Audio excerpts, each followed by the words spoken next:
All right, everybody, welcome to Unscripted from my basement, which will soon be the studios at the Junction, as we have talked about in Old Hilliard. Can't wait, and that will be coming here in the next few months.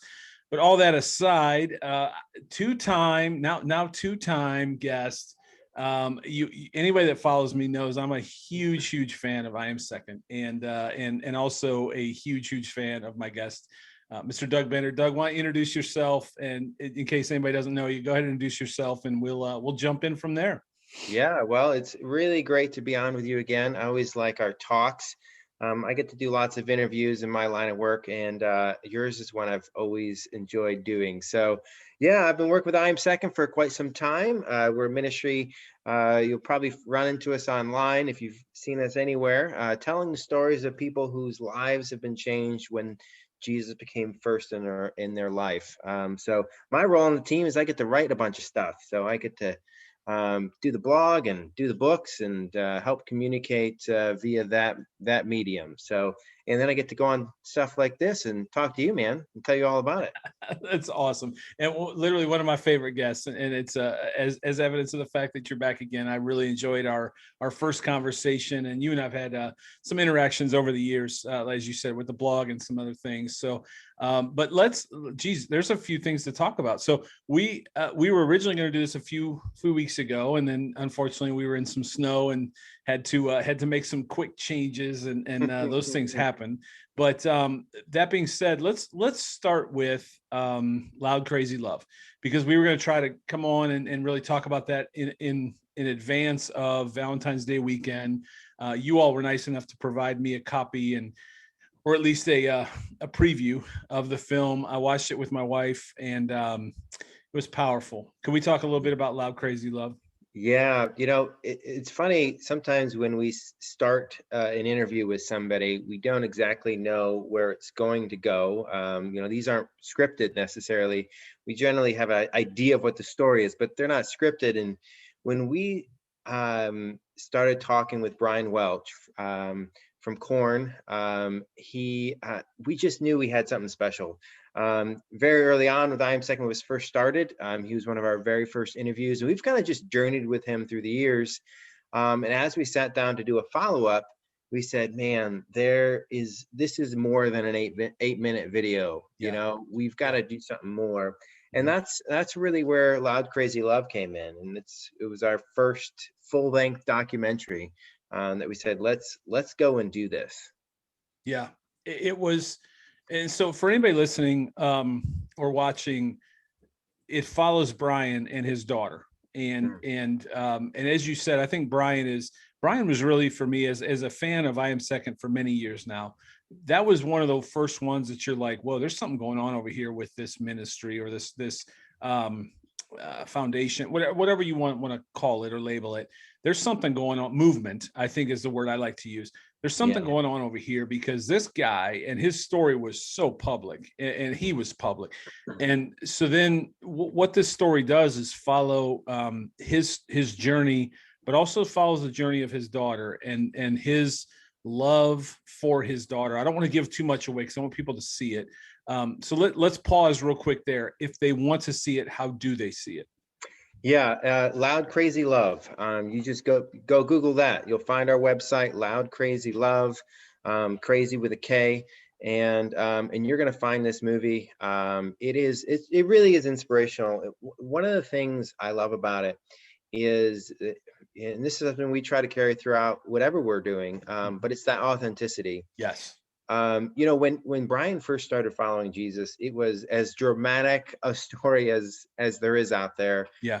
A rock and roll legend is, steps out of that whole world, drug abuse and the craziness of that life, and said, I'm going to go follow Jesus.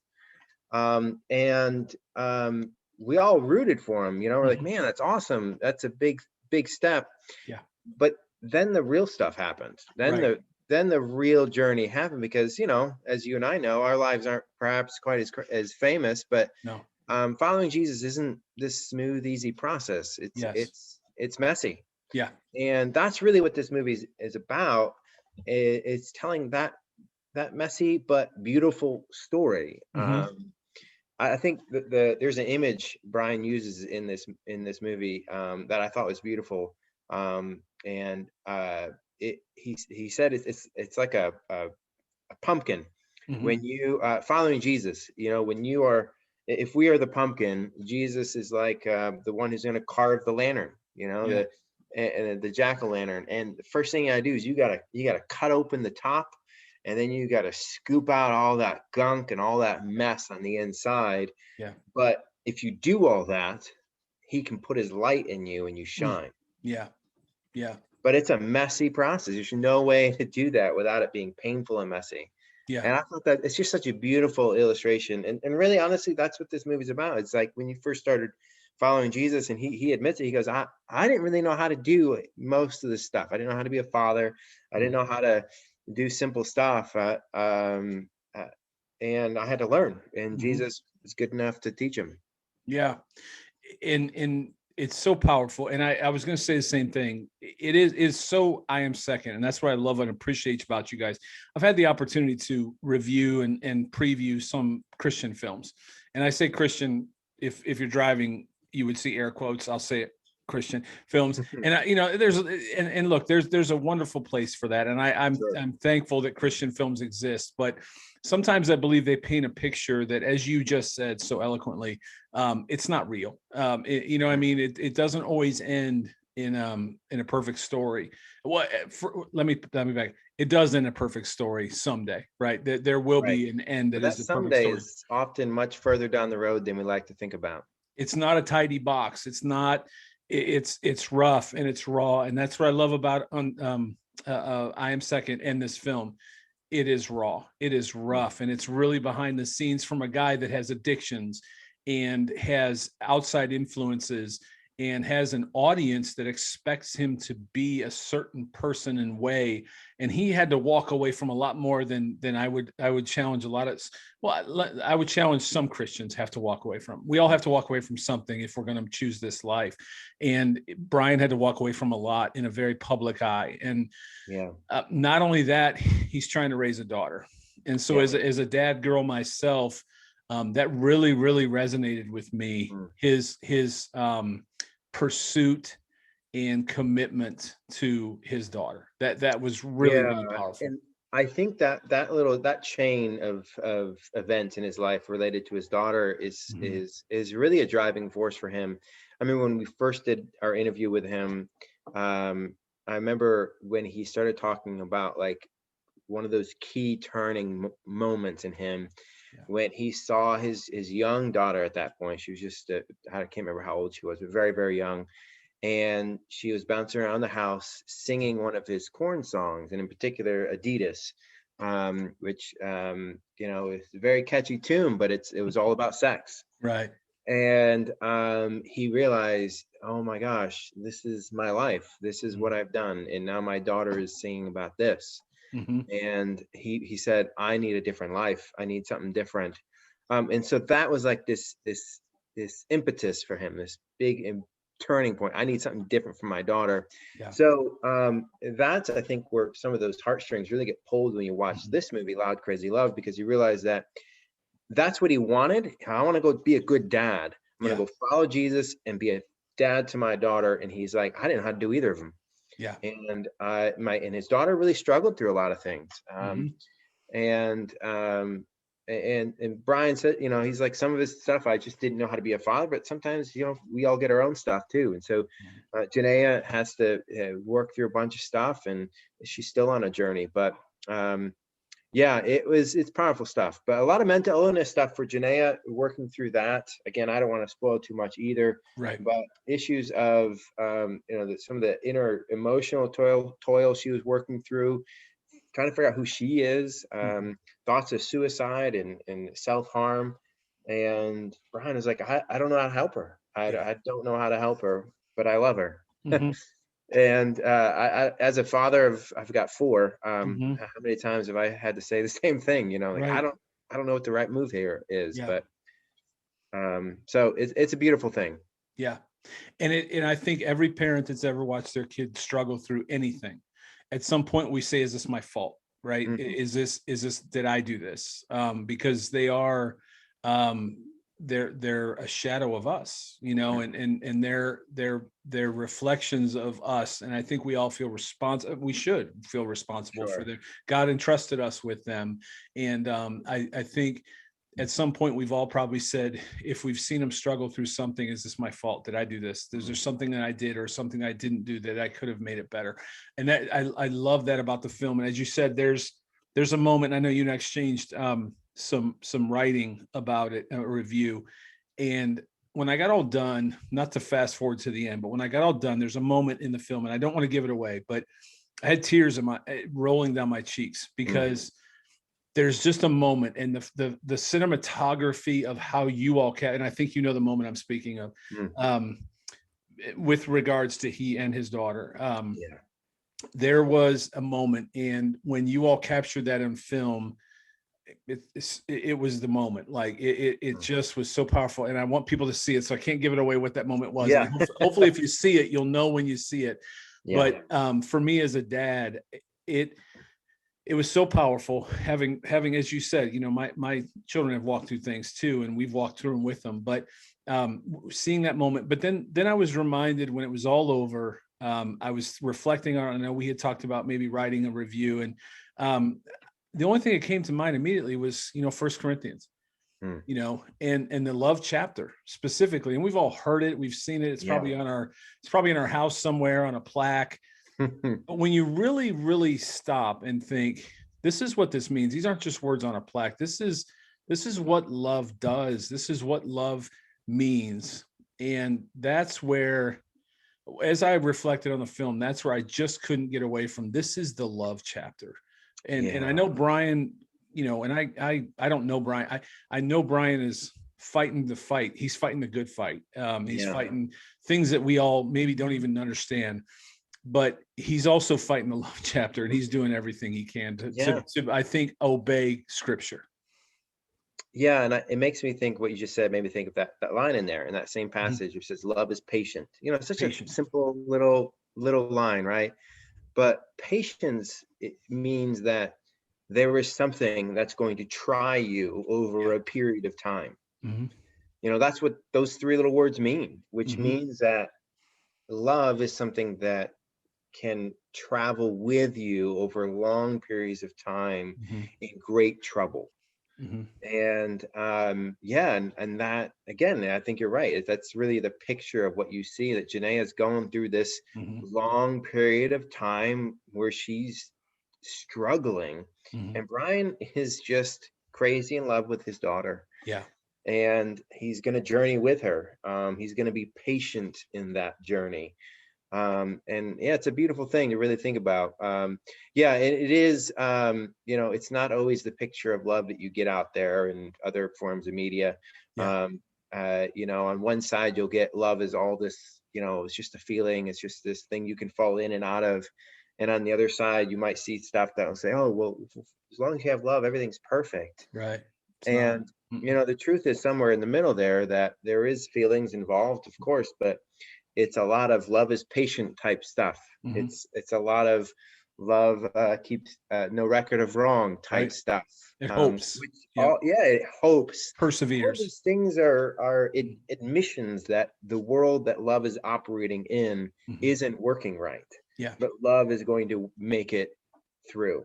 And you almost hope that it says, and maybe there's a message version or some version that says, it isn't always convenient. Love isn't always convenient. It's, you know what I mean? Because I think we want it, as you said, I think we want candy hearts and roses, and it's not always convenient. Sometimes love is tough. And so I think there's probably should be there should be a 2020 version or 2021 version that says maybe words like that love's tough. It's not easy. Sounds like the title of a book. Love is tough. I like that. There you go. Hey, I know a guy that can write one.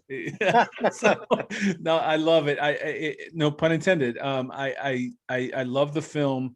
It's very raw. It's very real. It's very I Am Second. And that's what I love about you guys and everything that you guys do. So hopefully anybody listening to this will go find it. Again, I'll put it in the post and links, and it's worth your time. It really is. And I think it really makes you evaluate how much we pursue the people that we say we love as well. You know, even, and I would say too, one last point, I think it was bi-directional. she loved him as much as he loves her. Yeah, it And was. she's You're right. given grace. She's given as much grace and maybe more. I don't know them well, but just from Yeah. what I saw in film, Janaea has given him a lot of grace and a lot of Yeah. love and a lot of patience and a lot of kindness. And she hopes, for him as well. That's the thing I think that was so powerful. It wasn't a one way. It's not just a story about a dad that loves his daughter. It's a story about a daughter that loves her dad really so much too. That's what's Very just so true. good. Yeah, Very true. Yeah, because and I think that even carried into the title of our of the film, Loud Crazy Love, and that there is an intenseness, a craziness about what love really involves. Yeah. A loudness. Love is this big, bold thing that does crazy things. And you see that from both of them.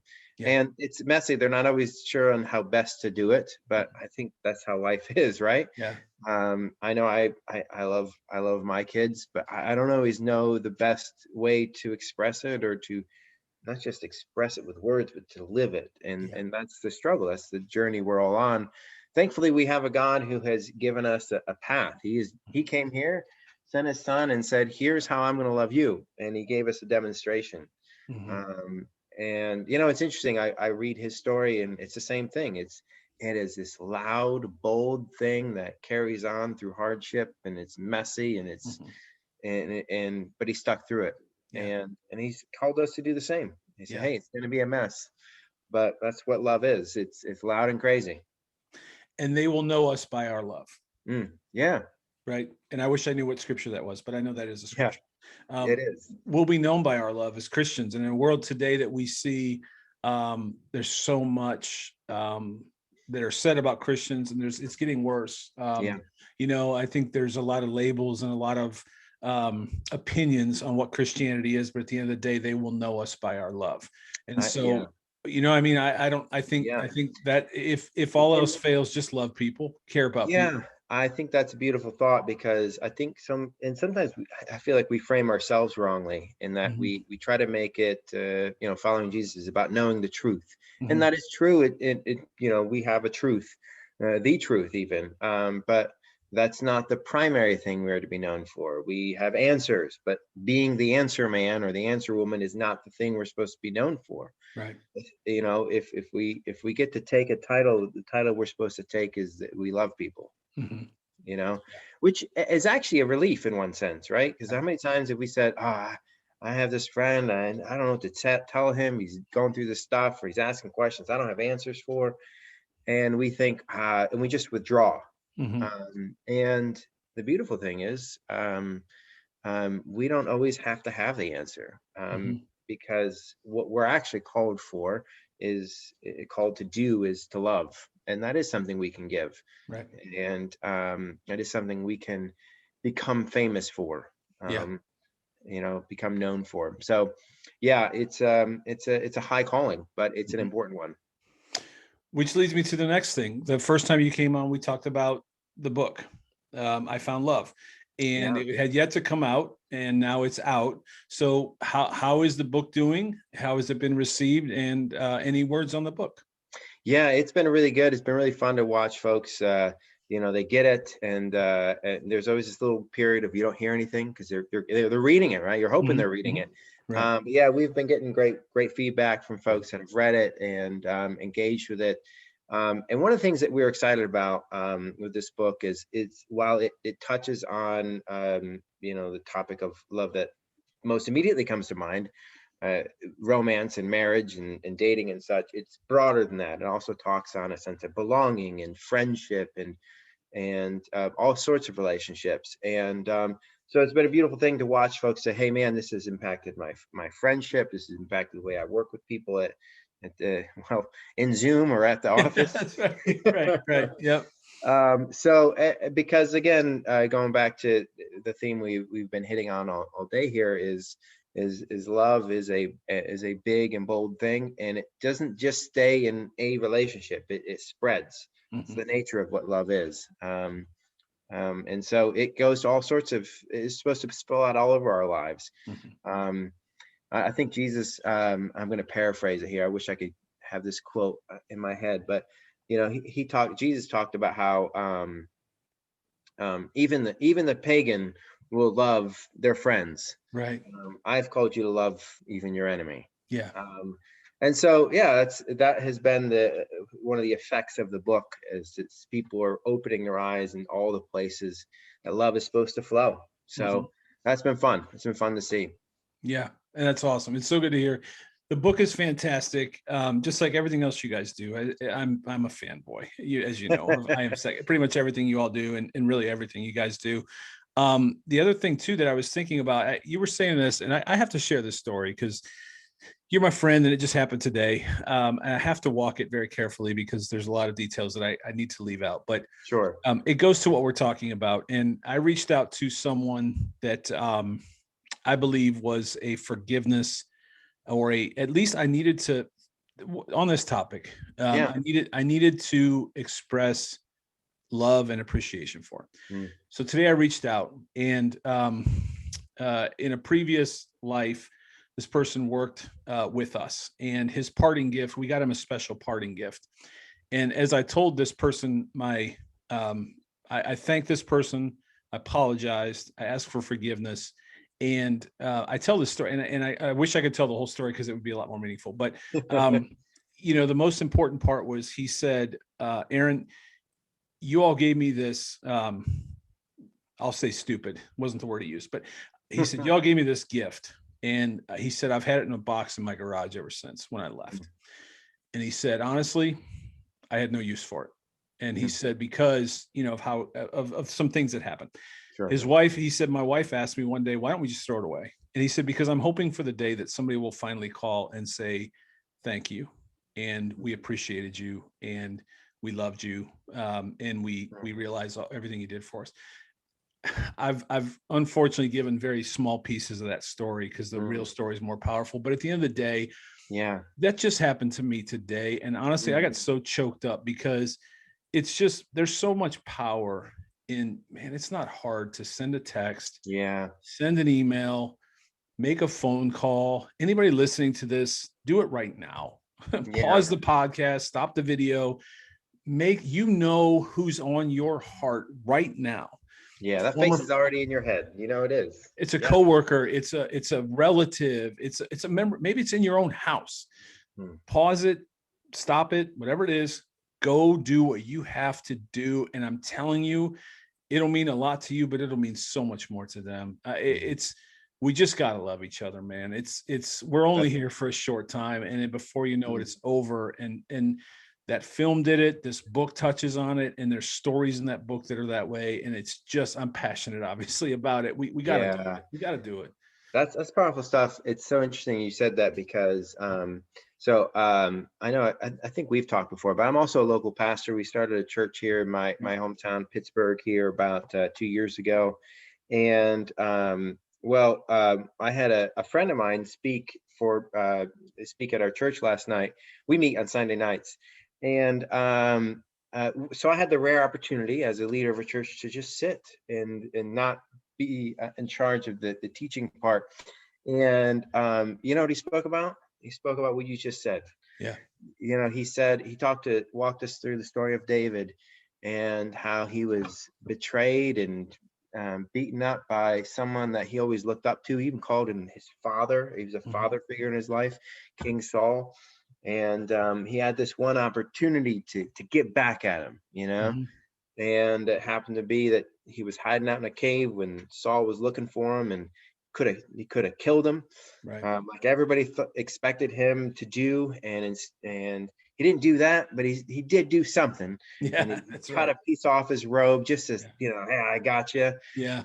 And then he felt this incredible sense of guilt that instead of loving his enemy, this man who had been trying to kill him, he had, instead of loving, he had attacked back. Yeah. And we were just, as we walked through that passage, we were all just inspired to say, man, that's not what love is. Love does hard stuff. And it's not complicated. There's a difference between hard and complicated. Right. You don't have to be smart to be a person of love. Hmm. Which is, I guess, is also a beautiful thing. Not of us, not we don't always all feel so smart sometimes, and That's right. I know I don't. I certainly don't. I'm the And king of that. but you know what? Maybe that's why God says so often in His Word that He likes to use the weak and He likes to use the simple, because maybe the weak and the simple are more aware that I can't give much, but I can give love, Right. and that's really well the only thing He's looking for. Hmm. So yeah, we that's a lot of what we're trying to help people to see when we're telling our stories. We tell them all sorts of manner, on our website and our social media and our books, but it all boils down to that. Be second, Yeah. put others before yourself. It's not complicated. It's challenging and it's hard and it's messy, but it's not complicated. But it's beautiful. Yeah, it's It's beautiful. beautiful, right? The stories, and I forgot to tell the final part of that story. He said, "Today I'm going to get that out of the box." Wow. And that was when it got emotional for me. I mean, like a simple Yeah. phone call to walk that through. So it's not complicated. We're wired for it. God has built us to love one another, and He exampled it, all the way to the cross. So we just got to do better, and I'm preaching to the choir. I had to make that phone call myself today. That was long overdue. And, Yeah. but there's so much joy that came from that. I'm still talking about it. I've told the story a few times already today. And I think tonight He's going to have a peace that maybe He hasn't had in a while. Hmm. And I mean, to know I held the key Yeah. that was as simple as a phone call for that Yeah. piece that He's been searching for was pretty powerful. And we all have that. We've got keys to someone else's, a little bit of peace in their life, by just showing that. There's one of the stories we have in the book that has come up, and man, I think pretty much every interview I've done, someone said, "Oh, tell us about more about that one." We had a guy, Michael is his name. He was a neo-Nazi, white supremacist, hardcore. I mean, the guy was all about hate. Mhm. Admittedly, he thought it was a good thing. Um, and one day he had a parole officer because he had a record of various things. He had a parole officer assigned to him, a new one. She came knocking on his door, and she was a black woman.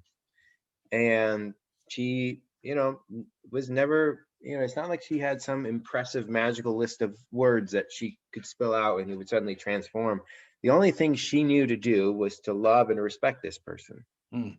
As terrible of a person he was, as hateful, as hate-filled as he was, she loved him, just was caring and kind to him. And it changed Michael forever. I mean, he's still, every time I talk to him, he says the same thing: is I don't know why she was so nice to me. I don't know why she knocked on my door. I really Yeah. don't. I don't understand it. And he said something that's always stuck to me. He chose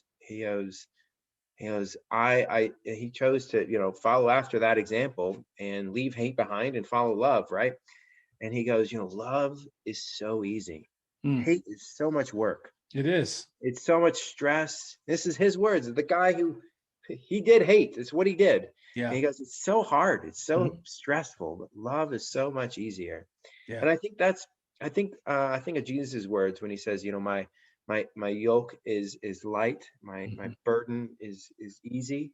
Mhm. We've talked about it. We've kind of come full circle. We say, oh, it's hard. It is, but not compared to the other option. Yeah, for sure. The other option is carrying that guilt around, carrying that stress, that burden around. Mhm. It's, love is easier. It's still, making that phone call, I'm sure wasn't the easiest thing you did all day. Yeah. But man, when you get on the other side of it, like, man, I'm not carrying as much anymore. Yeah. I'm lighter. Yeah. It set us both free. And I Yeah. think, from at least from a part of our lives, right? It set us both Yeah. free. And man, I love having you on. It's always such good conversation. You all have made a few announcements. There was a new film, I think it was last week or the week before. Yep. It depends on when everybody hears this. So somebody can hear this 6 months from now. But Right. either way, you guys continue to put out great stuff. You probably can't announce the one tomorrow because it's not out yet, but I did see a teaser. And then there was one last week. Do you know who it was? Last week or the week before? When was it? I lose track of these things. Hannah Lee was, I think just a couple weeks ago. Yeah. Her husband, I'll give you the preview, is Okay. coming out tomorrow. So There it is. Jason Lee, man, I watched the preview a couple weeks ago as we're just in an editing process. And we have a lot of great stories, but I will say I'm especially excited about this one. It's really fantastic, really exciting stuff. So I'm not going to give away anything but it's a great story about a man who had achieved everything and yet had nothing. Mm, And he said, how do I go forward with this? And he even carried that into, maybe I can do that in church. mm. Don't we do that with God? Hey, I'm just going to achieve things with God, and then He'll like me more. Wow. It's just not, it's not how it works. It's not Right. how love works. Right. God is not really interested in what we can accomplish, because if you think about it, why would He be? If He needs something done, He can just do it Himself. Right. Yeah. He doesn't need our accomplishments at That's all. right. That's I right. don't know why we get tricked into thinking that he needs to be impressed somehow, because Yeah. he doesn't. Yeah. What he's actually looking for is a relationship. He's looking for love. He's looking for that interaction. Anyways, his journey to realizing that is phenomenal. So Awesome. yeah, you're gonna want to There it watch is. that. I'm sure by the time people see this, they will. It'll be out. So It may be tonight. It'll probably be tomorrow. So it'll maybe to the same day you're seeing this. Either way, it's an unscripted yeah, preview, prequel, whatever you call those things. yeah. So thank you for that, for sharing that with the audience. I'm always excited to have you on. Any updates on Bieber? Did we get him yet? Oh man, not yet, not yet. So now I will say we got it's a couple steps removed, but his Okay. wife's father is in the book, Yes. Stephen Baldwin. So great story too, Yep. fantastic story. So we'll see. I will say I'm not one that lives on social media, so I don't get on there very often, but I get on there enough, and I do love his authenticity, and he's Yes. struggling too, man. He's fighting the fight, and he has his imperfections and his ups and downs, and I've enjoyed watching how he is processing many of his mental health issues Yeah. through faith, through Jesus. The beautiful thing is uh, Jesus loves us in our mess, not just on the other end of it, Right. and he's living that. Which you see all the time in Loud Crazy Love. Not to bring that back to that Yeah, again, but you see that constantly. And anybody watching it, please understand that. Like that's what Brian's flushing out on film is his faith. Because well, I don't want to give it away. I know he goes back to Korn, and there was sure. some frustration and some feedback and blowback from him Yeah, going back to Korn. People, are you leaving the faith? Are you doing these things? And so again, go see the film because yeah. it's all in there for sure, right? I remember even talking to him when he was first making that decision. He said the word um, uh, it was like I feel like Moses getting called back to my people. They don't Mm, have hope. wow. I found it. I got the hope. I gotta go Wow. tell him. That's awesome. And so he spent his time in the wilderness. That movie will tell you what the wilderness looked like. It was rough. It's rough. And he said, you know what? And we got you'll see the film if you watch it. There's a couple instances where we actually show you what the end of the back end of a Korn concert looks like, and that he is standing outside and praying with Yes. Korn followers, Yes. telling them about Jesus. When you think Yes. about it, where in this world can you go and find people who are desperate and hungry? Right. Well, that's one of the places, and he went Yeah. there. So yeah, he's taken certain heat, unfortunately, a lot from Christian brothers and sisters. But I, for one, am a big fan of Brian Welch, and Yeah. big fan of I believe he views it as part of his ministry, his God-given ministry. I gotta go tell people that listen to my music because I sang about hopelessness, Yeah. and I found the hope. I gotta go tell him. That's I, I awesome. I'm all for that. Yep. Platform. It's all Yeah. about platform. It's all about platform. And God gave him a platform long. And the amazing thing is God knew this story. He knew his story. He knew how this was going to go and destined him for this moment now where he is, Yeah. pulled him out of that and put him back in that spotlight now that he's got the shield and the armor that he needs Yeah. to be protected in that moment. When he first started with Korn, he couldn't have said that. Now he is. Yep. And again, you see it all through the film, but man, I pray for Brian and that just continues on for him, and really that protection around him, Yeah. because he is, that's He's tempting in the for fire. anyone. I mean, it's almost Yeah. like an alcoholic going to a bar to minister to people after they've been recovered. That's tempting. The temptations are Tempting there and for him. challenging. Yeah. Yep.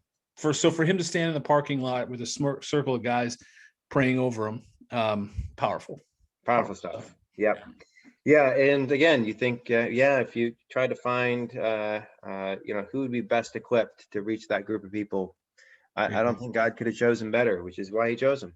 Yeah. So, yeah. And, and everybody's path is going to be different. If you're recovering, if you're listening and you're a recovering addict, sometimes you're going to need to take a step back from your friends, a circle of friends, the bar, and maybe God's call isn't for you to go back there. But, sometimes God is going to take you out, scoop out that gunk so he can send the light back out there. It's, he has a unique path for all of us. It's just part of how it goes. I think I've shared a little bit before, but my own journey is one, my journey with God was one of, I think I started very lonely. I was a lonely kid. Mm-hmm. And now I get to tell people about love. Like it's just what I do. And so he's had that, I've had that, my own journey. If I were to talk to my 16-year-old self, this would be the last thing I thought I'd ever be doing, honestly. Right. Yeah. It's funny how it works. It's Yeah. how God is very creative. That's what he does. So. And he's done it well, and you're lonely no more. If nothing else, you got a friend in Columbus always, and that's right, man. I'm thankful for our friendship, Me and too. I'm thankful for I Am Second. So that's a good point. If anybody's listening to this, they're not familiar with I Am Second, or there's something that they've heard in this conversation, literally unscripted conversation. We had no plan going into this. If there's something that has triggered something within them. We've already talked about it. First of all, pick up the phone and call whoever it is you need to call. Whoever's, as you said so well, whoever's face came to mind. Call them, text them, email them, DM them, TikTok them, whatever you got to do. Do it now. Second thing is you have resources available for all the other things that we've talked about. What's my avenue to get there? If I'm listening to this, I'm not familiar with I Am Second. How do I start to tap into all the resources you have? Because there's so many good ones. Yeah, I'd say start at iamsecond.com. That's where everything, you're going to find everything. We got a blog there, lots of articles. We got video films of all sorts on all different kind of topics. We find the books are pretty much everywhere. Most people get them on Amazon these days. Even I order my own books on Amazon. Absolutely. So don't tell anybody. No. But yeah, but start with iamsecond.com and let us walk you through some of these, wherever God's got you. Let us take the next step with you. Yeah. Awesome. And if you're not even comfortable with that, then email me, text me if you have my number, whatever it might be. Let's start there, and I'll get you to the team to make sure that they've got the resources they need, because it's all available, and you all have done such a fantastic job. I'm a huge fan, and I just like our talks. I'm always thankful that you got a few minutes to come on. Yeah, well, I really appreciate it, and I'm glad we got to do. I feel like we did a makeup session here because I missed our last one. It was funny. I was telling you this via text, but literally I was sitting right where I'm at, right here, about to press the connect button on our interview, and my wife texts me, and the minivan with all our kids was sliding down the hill with all the ice that leads to our house, and she goes, "Can you come quickly?" And so I had to text you. I was like, "Aaron, I didn't forget. Yeah, but I gotta go." Yeah. So I'm so glad we got talking. I really enjoy our talks. So absolutely. Yeah, man, nothing made me happier today after that conversation I had earlier with someone else to see this pop up on my email, that you had set this up and taken the time to do this. I value your time. I value your friendship, and I really value I Am Second and everything they're doing. So all the best to you, and we'll do this again. Sounds great, man. Love it. Always welcome, and good luck to you guys. I'm sure we'll be in touch soon. I'm sure. You take care of yourself. All right. Take care. Bye. Bye-bye.